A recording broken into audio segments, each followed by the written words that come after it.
আরে ভাই পরে আমি কইলাম যে ডেটটা কনফার্ম কর, আমি যাবো। তুই তো প্যারা দিতে যাস কিনলি না, তুই সবকিছু ঠিকঠাক কর, আমি আসি, প্যারা নিস না।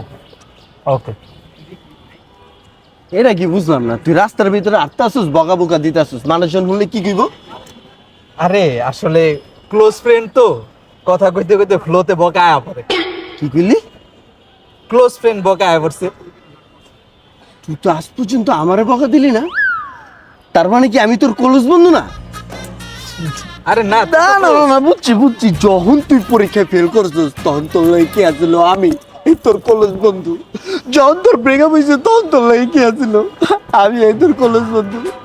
যখন তুই অসুস্থ আছিলি তোর লাগে হসপিটালে 3 দিন কে আছিল? আমি এই তোর কলেজ বন্ধু। আরে বুঝছি তো, তুই তো আমার ক্লোজ ফ্রেন্ড। আর বেটা তুই কি বুঝাবি? আজ পর্যন্ত আমার একটা বকাই দাস নাই, তুই আমার আর বুঝাইতেছিস? থাক, আরে হুন না, তোরে দেখে তো বকা আয় না বেটা। তোর বেটা লাগবে না, আমি তোর কলেজ না, বুঝছি আমি। আরে ভাই দাঁড়া। বকা দিছিস ঠিক আছে, তাও তুই একটা বকা দিলি, তার মানে আমি তোর বেশি কলেজ বন্ধু না না? আরে বাবা তুই আমার অনেক ক্লোজ, অনেক ক্লোজ বাবা। আয় যাইতে যেতে তোরে বকা দিতেছে, আয়। আয়।